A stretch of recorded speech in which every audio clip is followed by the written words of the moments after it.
Irina's a mother of 6. The oldest is 16, youngest 18 months. The whole family, including Grandpa, lives in this tiny one-room apartment just outside Moscow. My husband and one of my sons sleep on the floor. Sure, it's difficult to live here, but the authorities just don't seem to get it. We've been on the waiting list for a new apartment for 11 years, and still we wait. Families with many children used to be eligible for state benefits, but the State Duma cancelled that. Looks like Russia doesn't need children at all. Oh, but it does, desperately. The population may have just grown for the first time in 15 years to 142 million, but a recent UN report says it'll shrink by nearly 20% before 2050 if nothing's done. Healthcare's improved hugely so that prematurely born babies weighing as little as 500 grams have a good chance of survival. Every life is very important, not only for the family, not only for the parents, but for our country. We need each human life. Although birth did increase last year by 2.8%, it's still not enough. There were 1.76 million births in Russia last year, a figure boosted by neonatal surgery centres like this one. But even so, the number of births was still less than the number of deaths last year. So if it's not babies boosting the population, then what is it?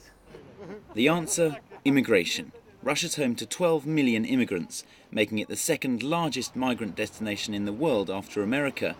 But the government says the current rate's too high and plans to lower it. Experts warn it's a delicate balance.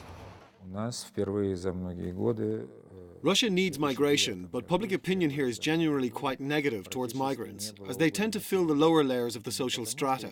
There's the risk of socially disadvantaged migrant communities evolving and growing strong, which could lead to significant social tension and conflicts. There's another problem though. The share of women in their 20s, prime childbearing age, is declining rapidly.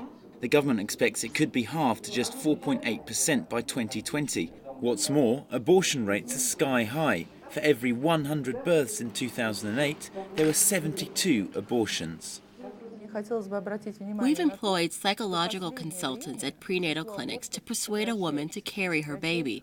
A woman should realize from the very beginning that maternity is wonderful, and modern methods of contraception should be used, which could be an alternative to abortion.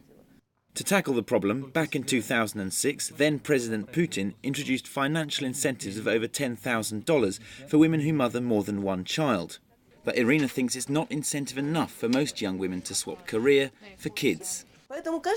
Today's fashion is to live life to the full, and kids are an obstacle to that. I can understand young mothers who prefer going to work every day rather than staying with a child. It takes lots of effort, time and nerve. It's exhausting. Despite this, Irina says she'll welcome a seventh, as she's still waiting for a girl. Ivor Bennett, Primetime Russia, RT.